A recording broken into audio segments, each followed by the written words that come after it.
At the westernmost limits of Britain sit two proud neighbours. Devon. No one ever sees the scenery that I see, and it is absolutely fantastic. And across the River Tamar, Cornwall. How can you not walk through this and feel your soul lift? Whether drawn here... It was amazing going through the tunnel for the first time. It was cool. Or born here. Good to meet you. I'm Jack. What's your name? There are many deep-rooted folk. Our family's been doing that in Devon since the 1300s. There's nowhere better, is there? Living off the lush lands. Gorgeous runner beans. They're going to the market tomorrow. And stunning seas. Look at those beauties. You can't get fresher than that. Passionately preserving traditions, old. Being a Cornishman to work on this is a very special moment. And new. I'm massively competitive, but I want to just live that childhood dream. In the place they call home. We pinch ourselves every day. So lucky to be able to call this home. These are their stories. This is Devon and Cornwall.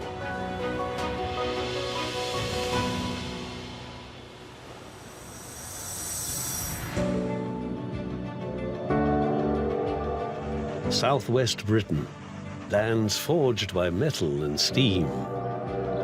For more than a century, the steam engine was the beating heart of Devon and Cornwall. The legacy of homegrown engineers like Richard Trevithick, inventor of the world's first high-pressure steam locomotive, the Puffing Devil. And across the southwest, the heirlooms of Great Britain's industrial age are being lovingly coaxed back into life by a new generation. This is called an E-Class.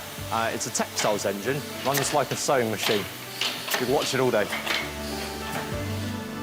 In the market town of Tavistock, in West Devon, all things steam are a powerful passion for 26-year-old Jack Ayland. Jack is the company secretary of the Roby Trust, which is dedicated to preserving and restoring steam engines. I've been here 16 years, and to be honest, steam is one of these things where it's a timeless classic, if you like. You know, you have as much fun restoring it as you do driving it. So I liken a steam engine to being like a teenager because it takes a little bit of effort in the morning to get it going. I'm losing my nuts. Look, there's two nuts here. Young Jack delights in each engine's character and personal life story. So this is the main workshop where we keep everything. This is our roller. It was used for crushing stone. Lovely engine. This engine's called Shamrock, and she is the only in the world convertible steam tractor. This engine's called Bullet, and she's called Bullet because she was shot at by the Luftwaffe. Just a bit of a nice story to tell people. Jack will soon have his own steamy yarn to spin. He's embarking on a coast-to-coast challenge, cranking up one of the Trust's most dearly loved elderly residents, a tri-tandem steamroller. The name of the engine's actually Hertz Wanderer because it used to amble around Hertfordshire at a leisurely sort of 2.5 miles an hour. It was built in 1930. It was converted in 1937 to this format, which is what we call a tri-tandem. Two have made it into preservation, but this is the only one that's been running for about 40 years. And this engine rolled the M1 motorway in the early 60s, so it's one of the last commercial operating rollers in the country. But it's quite, if you like, nostalgic that a steam engine has made one of the roads that we rely on today. The expedition will demand that Jack steams the Hertz Wanderer 85 miles north to south across the county of Devon.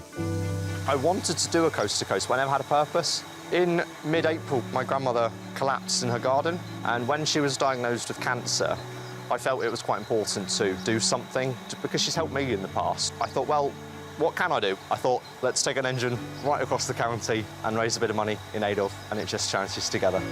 And the epic undertaking will also be a tribute to one of the Trust's members. Graham was a partner. He owned a little bit of this engine, but he died of cancer at the end of 2018, so we felt that now was the right time and a fitting time to do a run in his name. So, yeah, Graham's on the front.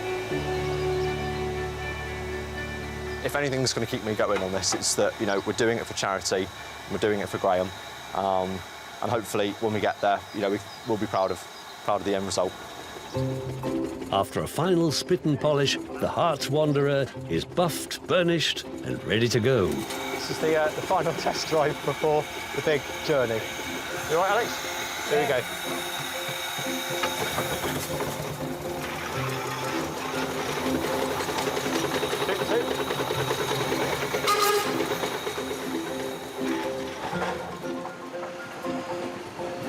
I don't think a steam engine has gone across Devon before, not on a coast-to-coast challenge.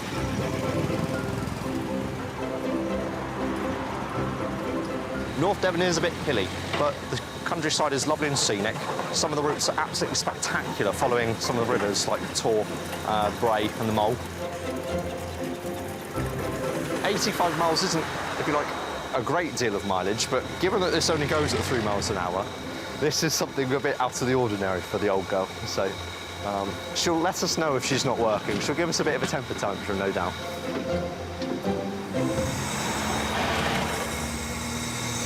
Come on. It seems the Hearts Wanderer is already taking a stand. Not great. Doesn't like the heat. A niggly problem with the injector means that the water level in the boiler is dropping drastically. We solved one issue, but I think we found another. So what we're doing is we're just using the mechanical pump instead to get water into the boiler. It will need a bit more tinkering, I think, when we get back. Right, we're on.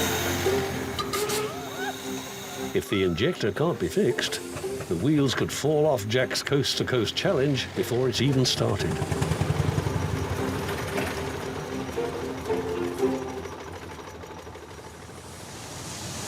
While some adventurers head inland, the constant rhythm of the pounding seas is a powerful call for others.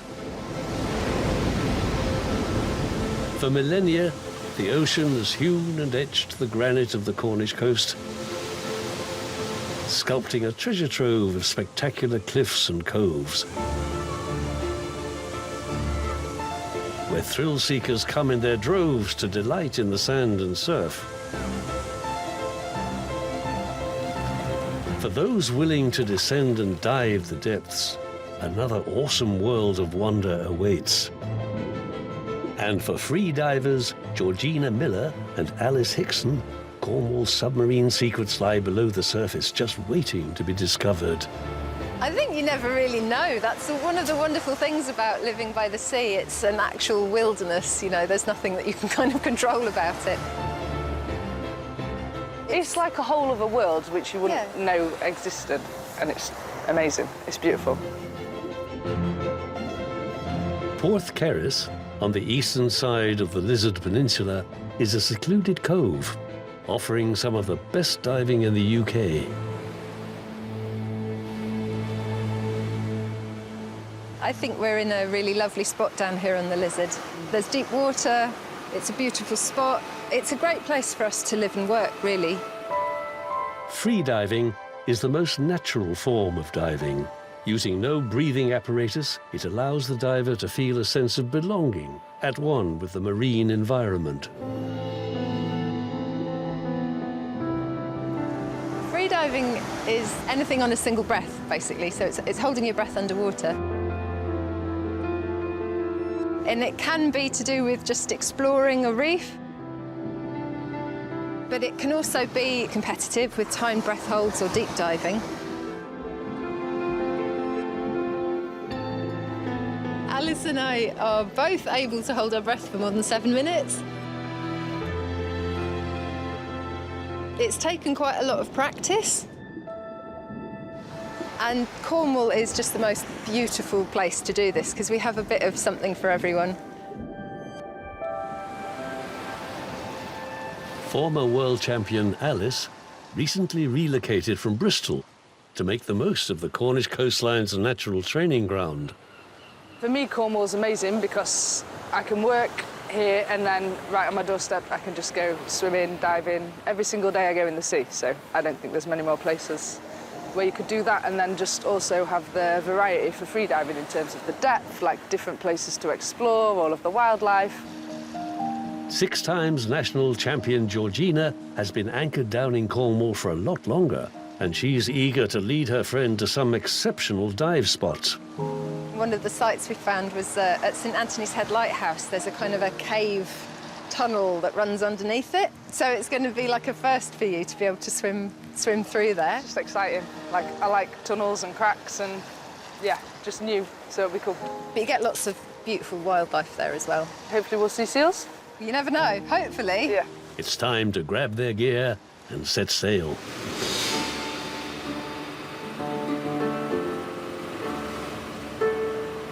St Anthony's Head Lighthouse stands at the mouth of the Carrick Roads and has been guiding ships safely into Falmouth Harbour since 1835.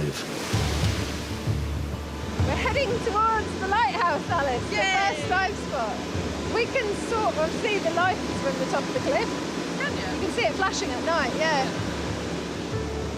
How are you feeling? I'm excited. With the crevice stretching deep beneath the lighthouse and with no breathing equipment, this is not a jaunt for the faint-hearted or the fledgling diver. It's a bit more nerve-wracking when it's overcast like this. Will it be dark? It's completely dark as you go in, yeah. I think I'm probably more nervous about it than you are. As the dive boat reaches the location of the tunnel, Georgina delivers her final pep talk. You have to be quite calm because it's a little nerve-wracking when you first go in. But as you swim through, there's a crack of light through the top of the reef. Yeah. And it's probably about 25 metres. I know you're not scared of the dark like me. So you'll love it and it's beautiful. Make the most of it. Deep, dark and many metres below the surface of the sea, Let's go! Happy divers! it's time for Alice to plunge headfirst into the unknown.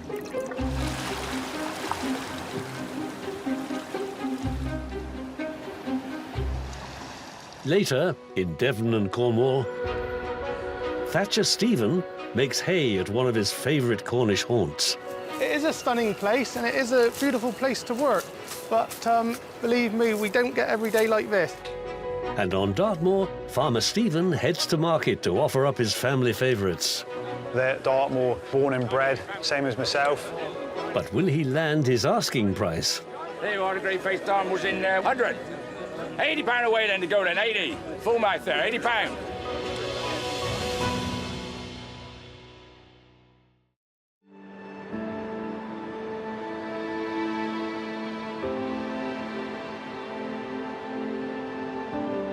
Nestling in the craggy folds of Cornwall's Lizard Peninsula is the pretty fishing village of Cadgwith. Whitewashed cottages here are second to none. The village has more thatched roofs than anywhere else in Cornwall. And that is enough to keep Master Thatcher Stephen Tregonning constantly on the go.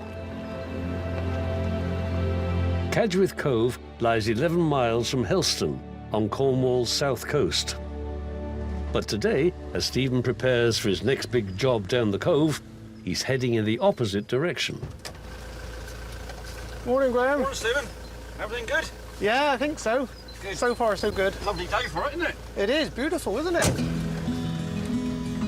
Together with his mentor and lifelong business partner Graham Viant, Stephen's driving up the line to Devon, no less, to pick up the all-important raw materials.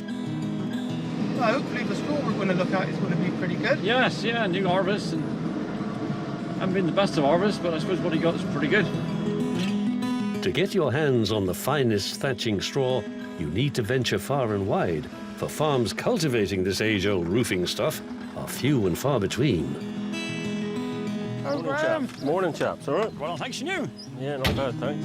And across the border, these two picky perfectionists reckon they've tracked down just the tackle they want. The length is looking good anyway, isn't it? Oh, I can't break it, so No, it must be pretty good. It must be pretty good stuff. Yeah, beautiful, isn't it? Good Lovely length. colour. Yeah, lovely length to it. No grain left in the ears either, so... No, it's looking good. Exactly what we're after. Perfect straw. It was Graham who first taught Stephen the ropes. But now it's the former apprentice who's steering the ship. I think the wife pays him to take me out. For a day. Get me out the house. Bit of banter, that's what we like. You won't come out on wet days anymore? No, I don't like going out on wet days anymore. Or windy days. Nor windy days. No, I'm glad he's taking over and keeping the business going. And I've known him for lots of years, since he was probably about 10. Yeah, took the business over a few years back, so yeah, very pleased to see it being continued in Cornwall and with Cornish people. Happy that today's batch of thatch has come up to scratch. That's it, lovely.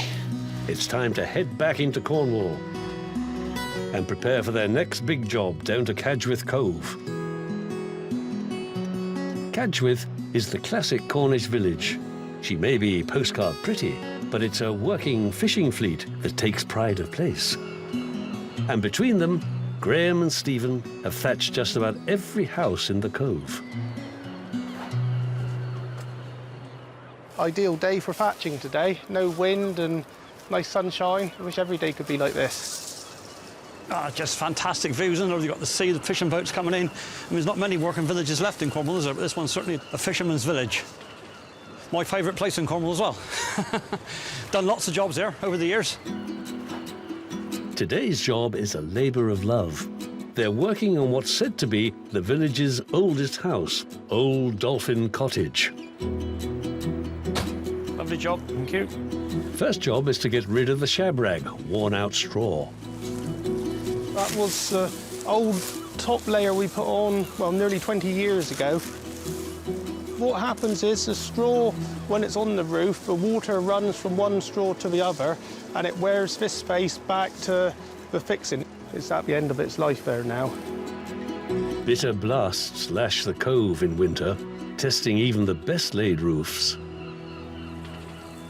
It is a stunning place, and it is a beautiful place to work. But believe me, we don't get every day like this. A lot of the days we're here is atrocious weather, really. Stephen and Graham need to make hay while the sun shines. The forecast is ragging for rain, so now it's a race against time to make sure Old Dolphin Cottage is safe and snug before the Atlantic storms tear in.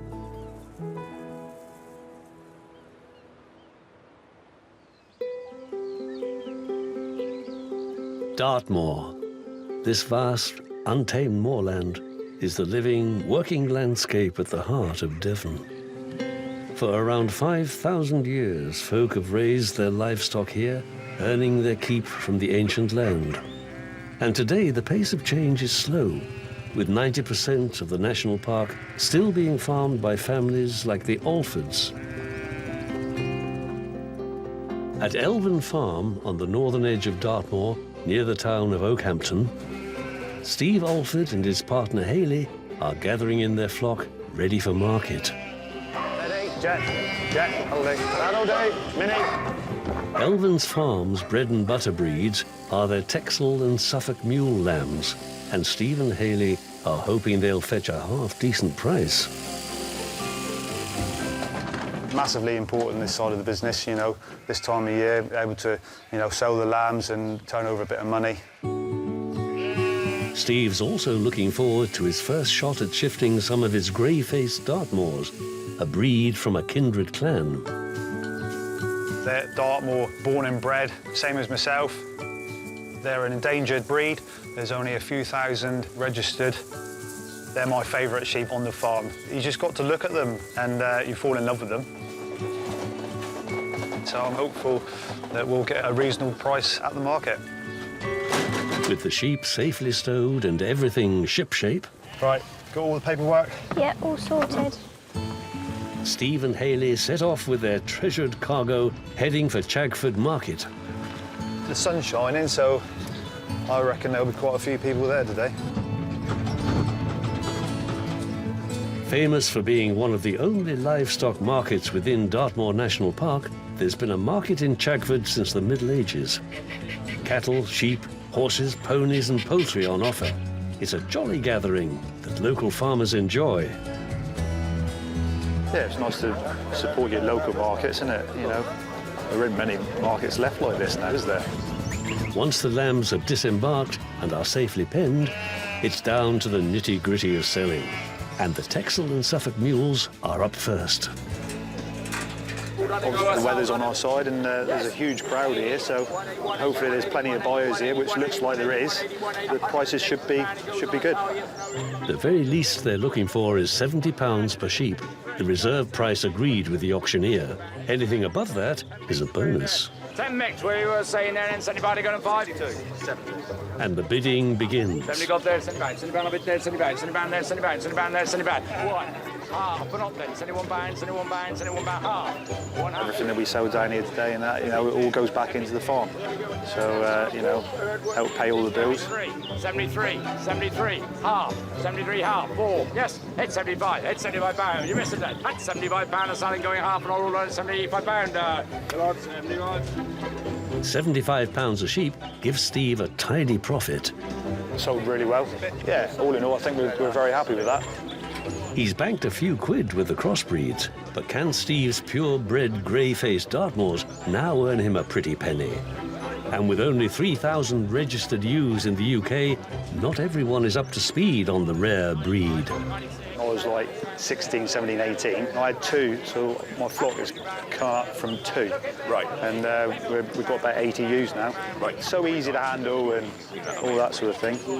As a specialist breed, Steve's hoping the grey-faced Dartmoors will attract around £100 a sheep. There you are, the grey-faced Dartmoor's in there. What is saying there, and he's got £100 to go then, 100, £100, 100, 100. £80 away then to go then, 80. Full mouth there, £80. But the bidding doesn't kick off well. 60 got there, 60 pounds, 60 pound a bit there, 60 pounds. And with a starting bid at just £60, there's a lot of ground to make up for Steve's prized Dartmoors. 2, 4, 6, 76, 78, 78, 80, 80 pounds, 80 pound, 80 pound 2, 82, 84, 84 pound, 84 pound, 86, 86. All done, you're sold at 80, all done at 86 pounds, thank you. With 4 sheep finally selling for £86 each, it may not be the bundle Steve was banking on, but a sale is a sale. They didn't make as much money as I wanted, but, you know, it's the first time we've sold Dartmoor breeders down here, so in the grand scheme of things, it's money in the pot. But the deal's not quite done and dusted yet. The buyers approach Steve. A private sale could be on the cards. Which one's right one? That one, yeah, not the big one. Yeah, do you want the big one? I want a bit more for that one, because obviously he's in good nick. If you want 90 quid, you can have it. It was nearly there anyway. There we go in there, then. What is there now? Yeah? All right. With cash in the coffers, the day's outing has paid off for Steve, Hayley and Elven Farm's flock of grey-faced Dartmoors. I think we've had a very good day. We've sold them all, which is great. It bodes well for the future of the breed, and we'll keep them on Dartmoor, hopefully for generations to come.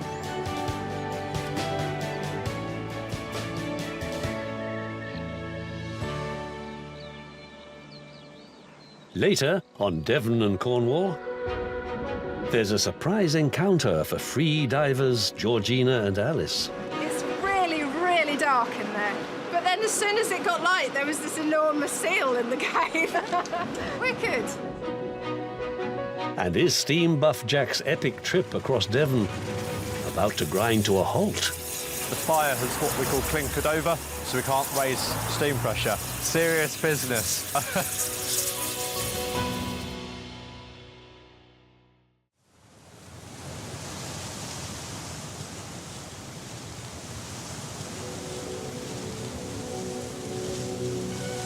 Off the coast of Falmouth, at St Anthony's Head Lighthouse, freedivers Georgina Miller and Alice Hickson are warming up for a dive that very few could fathom. When you learn to freedive, it's really progressive. So you start with learning how to breathe properly and all the right techniques, and you start with dry breath holds before you move on to doing it in the sea. Under the lighthouse is a narrow rock tunnel that has to be traversed on one single lungful of air. If you come to it slowly and mindfully and calmly, you actually have better results from it. As much as it's in an extreme environment, it's really gentle. It's much more like yoga. It's very peaceful, yeah. With the looming entrance to the tunnel pitch black, It's a huge test of nerve and breath control for Georgina. But suddenly, a crack of light reveals a hidden submarine world.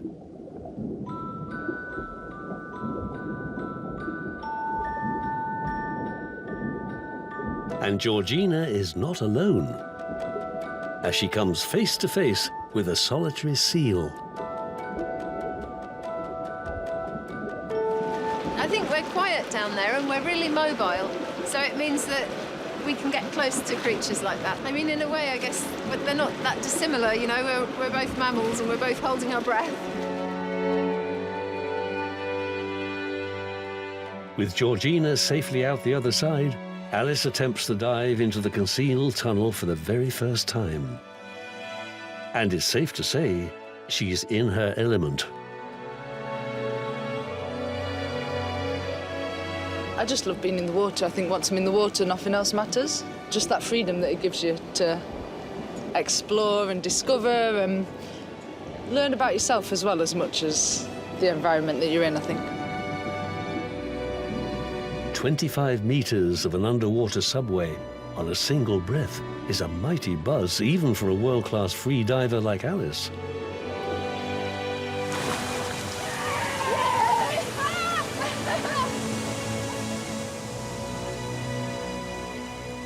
It was amazing going through the tunnel for the first time. It was cool. Beautiful. It was awesome. There was a seal! He gave me a bit of a shock. It's really, really dark in there. But then as soon as it got light, there was this enormous seal in the cave. Wicked. It's good.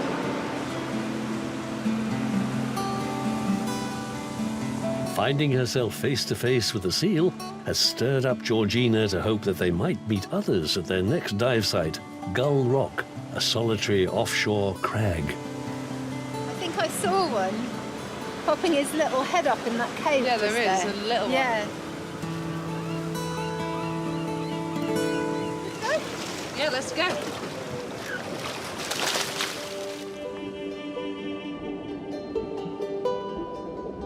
Georgina and Alice swiftly sink to hit rock bottom, and amongst the kelp fronds, the curious marine mammals gliding closer for a meet and greet. I think one of the things that makes Cornwall really special is down here on the Lizard we've just got the best of everything, I think, you know. It's a real wilderness, so the sea isn't always cooperative, but it is always charming for it. Being able to stay submerged for up to 7 minutes at a time allows Georgina and Alice the privilege of observing these beautiful wild animals. It's such great training as well for being able to spend longer under the water.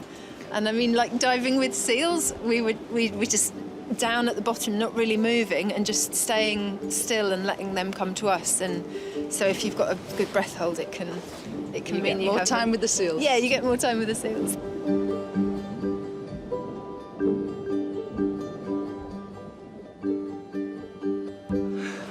Yeah, it's awesome. They're just I could amazing. stay down there all day. I wish I could hold my breath for as long as they can. They just swim circles around us, don't they? You just want to dance with them. It's amazing. Can we get in again? I want to do it again. With 2 new dives freshly under her belt, the wonders of the Cornish coastline have Alice well and truly enchanted.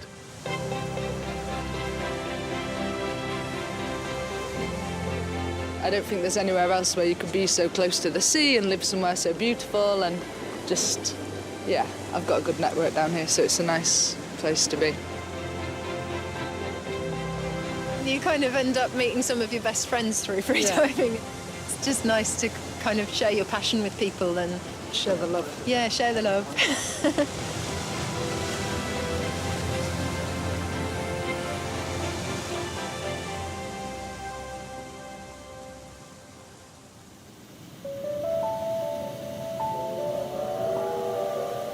In Devon, steam enthusiast Jack Ayland is pump-primed and ready to roll for his coast-to-coast challenge on the Heart's Wanderer, a tri-tandem steamroller.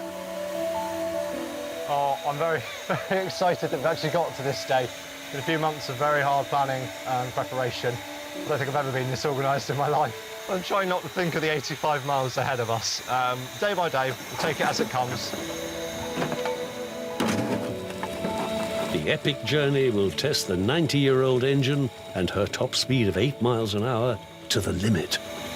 There have been attempts at coast to coast, but not across Devon and not with a steamroller. So this, as far as I know, will be the first attempt. There are challenges along the way. Road users are going to be one of them. The weather's another. Water is a bit of a concern. We get through about 170 gallons over about 8 miles. So every 8 miles or so, we're going to have to look for water.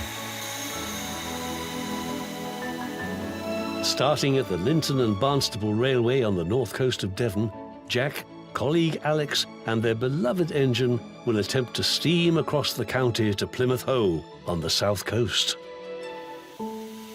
So this is today's route. Yeah. The green crayon means top gear, but red crayon means low gear. And then we'll go round Paracombe. There's a bit of a snake bend, but then once we continue down the A39, we'll get through here to Blackmore Gate. And it's all top wheel till the Exmoor steamroller? Pretty much, yeah. 20 miles. Should be there about Brilliant. 5. Brilliant.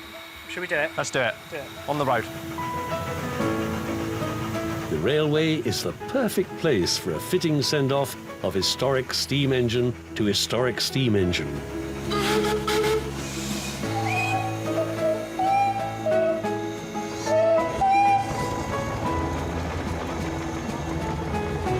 And lovers of all things steam have gathered to wish them well. The word's obviously got round that we're doing this coast to coast, and it's just so nice to have people supporting it.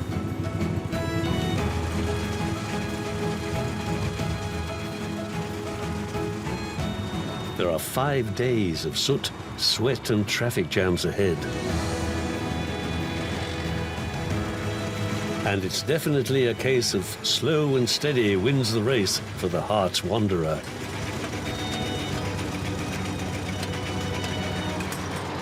First mile done. Feel right so far. We've just got to keep the pressure and fire and water with a nice balance. So it's a bit of a learning curve, but hopefully after day 1 we'll be okay.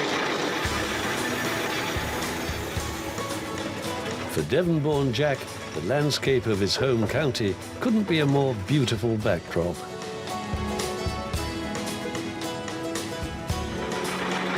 Absolutely spectacular view from here. Can't quite see the sea, but it's fantastic. This is just Devon countryside at its best. The scenery may be outstanding, but on board there's a lot to keep an eye on, as driving a steamroller has a lot more to it than driving a car. It's all a bit of a fine balance, trying to look at the speed of the crankshaft, looking at the waters in the boiler, the pressure, I've got the pump, and we've got the fire to maintain. And looking at hills, traffic, there's a lot to do. In your car, you're probably just thinking about gear change, maybe when the next junction's coming up, but it's never a dull moment up here. Jack may be just 26, but his knowledge and passion for steam engines began at a tender age. I started doing this when I was 10. I think I saw Fred Dibner, to be honest, on TV, and I said to my mum, oh, that looks fun. It's just nice to be restoring stuff that I guess a lot of people my age don't want to go anywhere near. It deserves to be restored. It helped to build the road, it helped to build the country. And it's just so nice to be able to do something which is a little bit different. Everyone seems to be very receptive of steam. You know, you get waves, people want to go on foot plate, want to blow the whistle. Everyone, that is, apart from the drivers in the snaking jam building up behind the Heart's Wanderer. And it's not just the traffic that has come to a standstill. Serious business. The fire has what we call clinkered over, and it's suffocated itself from oxygen, so we can't raise steam pressure. So we've just stopped to rake through the fire and clean out the ash pan to try and just keep steam pressure going. With the engine's lack of pressure putting Jack under pressure, can he get the Heart's Wanderer back on her rollers for the remaining 69 miles?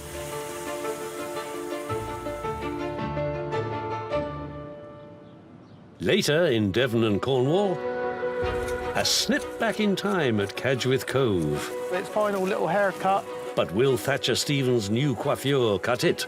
It can make it look good, or you could end up messing it up, really. And with just hours to go... Can't eat that, that's the map. Will steam enthusiast Jack wrap up his coast-to-coast challenge? I don't think Plymouth knew what was going to happen today. I think I'm running on adrenaline.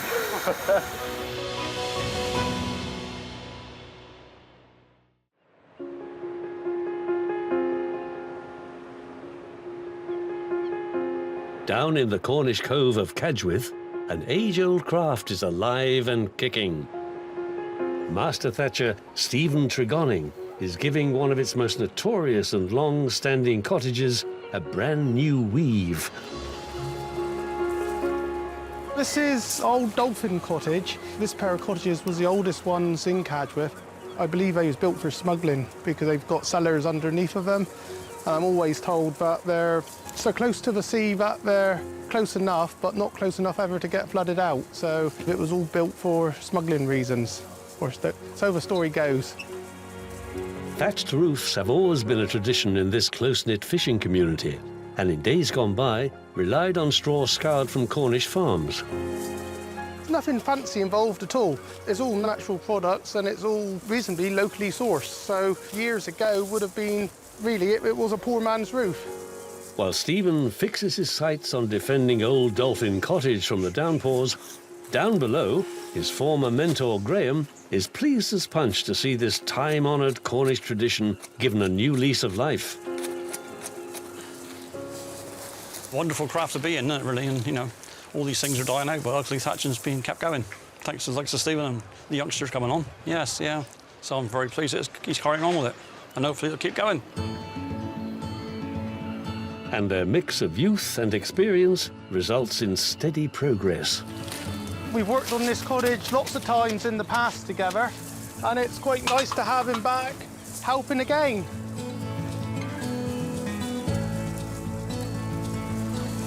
When you see different postcards and different things of this roof and you think that you've done it and people are admiring it, it does give you a good sensation. With the thatch complete, straw makes way for wire. A hairnet to hold the old cottage's new bonnet firmly in place. The wire goes onto the roof to stop the birds from getting into it and pecking it and pulling bits out. And also on these houses here, they're very exposed. It'll help to keep it all there in the wind and the gales, so it'll stop anything from moving. Wind and weather permitting, the thatch should be good for another 15 to 20 Cornish summers. The drier it can stay, the longer it will last. It's the final touches now of just getting it looking really pretty. You know, its final little haircut and getting everything looking just right. Very time-consuming, though, these little jobs are. It can make it look good, or you could end up messing it up, really, if you didn't do it quite right. So, yeah, it's a lot of care and precision in these final last bits.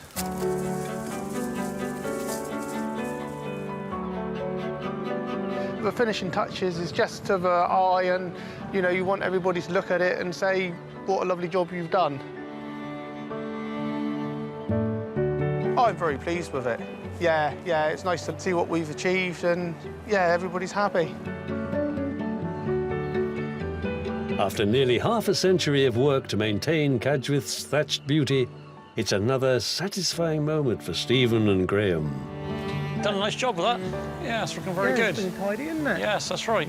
That was a nice looking cottage, isn't it? For these two craftsmen, shaping this characterful corner of Cornwall is both a challenge and an honour. It's fantastic. You know, a day like today is lovely. You know, we can come out here and sit down, and it's you know, it's nice. It's very rewarding. It's such a beautiful village, isn't it? It's unchanged, really, isn't it? You know, old thatched cottages as they always remember them. The skills of thatching are passing from generation to generation. With Graham and now Stephen, Cadgwith's beautiful roofscape is surely in safe hands. That was lovely. Lovely to see him carrying on with the business. I'm getting too old in the tooth for it now, but he's young and fit, so he's right on with it. Yes, yeah. A long way to continue.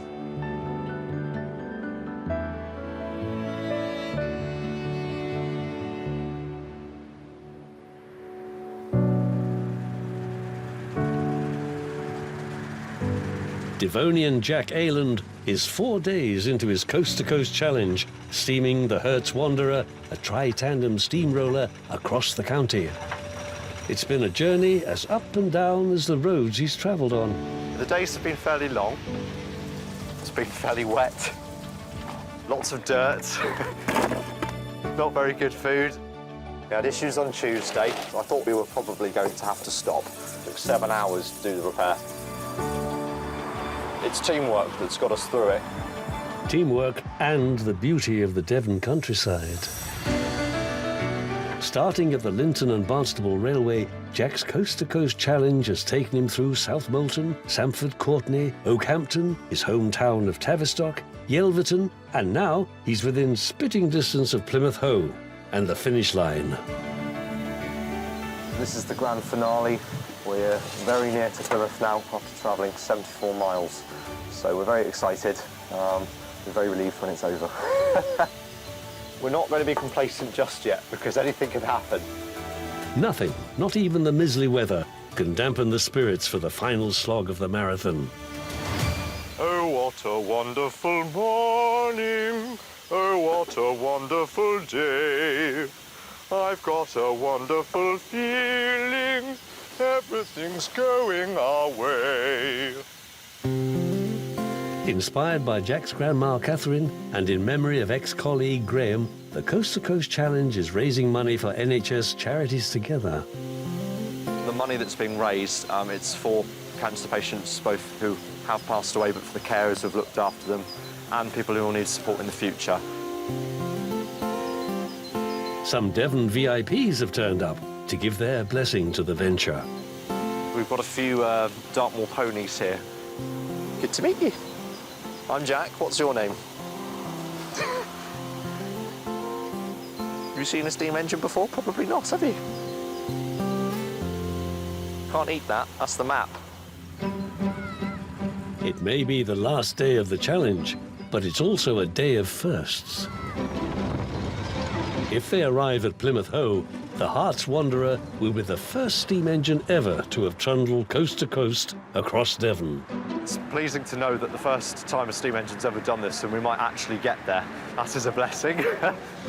And it's the first time Jack's ever driven a steam engine through a city.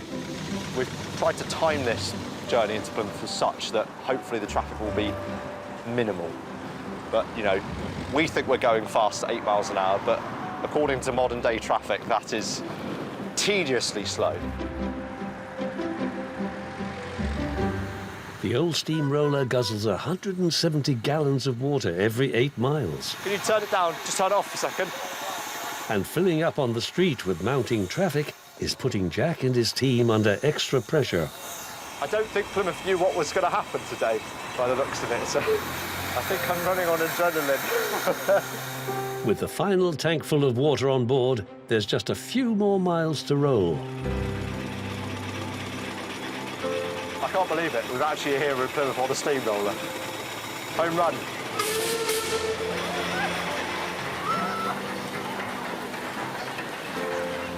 Well, when I see my family up on the Hoe, that's going to be something special. You know, they're all going to be there. It's going to be exciting, but I think a bit emotional as well because, you know, it's been 2 months to get this old girl ready for this trip, and it's been 5 days of hard work.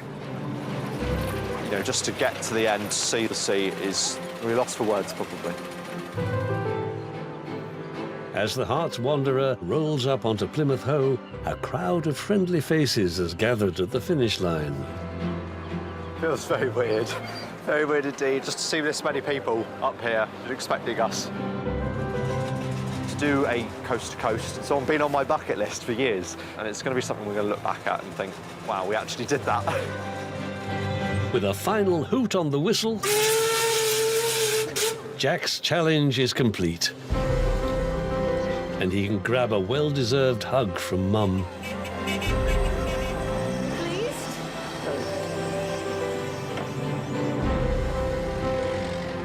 We've covered 87 miles in 5 days, and just to see this many people up here, I just saw my mum, I was just, tears. You know, we've done it. All the hard effort of getting the engine ready and organising this has paid off. And a very special person is waiting for news of Jack's success. Hi, Grandma. We've made it. I'm really, really pleased, Grandma. You'd be really proud, I think. Love you, Grandma. From the cliffs of North Devon through moorland and meadows to the historic ocean city of Plymouth, 5 days of soot, sweat and toil have taken their toll. But Jack's love of steam just can't be extinguished. I'm doing it again. Do you want to do it again?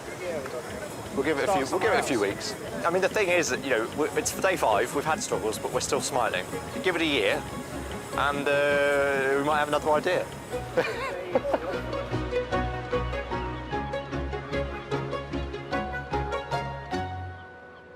Next time on Devon and Cornwall, it's switchover day at the Darks Dairy Farm. But will their new milking parlour deliver? Cows aren't used to going somewhere that's completely clean and strange. Cornishman Will strives to clinch a groundbreaking record for his home county. We are building what will become the largest classical labyrinth in the world. And veteran vintners Val and Graham hand over the reins to newbies Holly and James. To a very long and happy retirement. Thank you. Cheers. Cheers.